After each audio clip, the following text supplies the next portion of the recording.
હું છેલ્લા 10 વર્ષથી સુરતમાં શ્રી જલારામ ઇલેક્ટ્રિક વ્હીકલ્સના નામે ઇલેક્ટ્રિક બાઇકનો સ્ટોર ચલાવું છું કે જેમાં અમે ઇલેક્ટ્રિક બાઇકને સેલ તથા સર્વિસ બંને કામ કરીએ છીએ ઓથોરાઇઝ કંપનીના વર્કશોપ થ્રુ.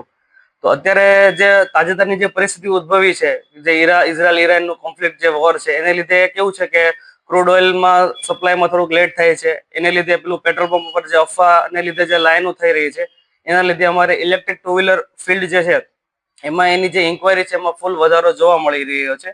પહેલા કરતા જે ઇન્કવાયરી હતી અમારી ડેઈલીની વોકિંગ, એની કરતા ઓલમોસ્ટ અત્યારે ડબલ જેટલી થઈ ગઈ છે. પ્લસ કસ્ટમર બી વધારે લેવા માટે ઈચ્છુક છે. પ્લસ તદુપરાંત જે અત્યારે વેકેશન જે ચાલી રહ્યું છે, 10મા ધોરણ અને 12મા ધોરણ એક્ઝામ હમણાં ગઈ એને રિગાર્ડિંગ, તો એને લીધે બી ગવર્મેન્ટ અત્યારે પ્રોત્સાહન સ્વરૂપે 12,000 રૂપિયાની સ્ટુડન્ટ સબસિડી પણ આપી રહી છે. તો જેના લીધે માંગમાં ખૂબ ખાસો એવો વધારો જોવા મળી રહ્યો છે. આપણે પહેલા જે વોકિંગ ઇન્કવાયરી અમારે હતી જનરલી 20-25 હતી ડેઈલીની ઇન્કવાયરી, જે અત્યારે એપ્રોક્સિમેટ ડબલ કરતા પણ વધી રહી છે. મતલબ 50+ ઇન્કવાયરી થઈ રહી છે. મતલબ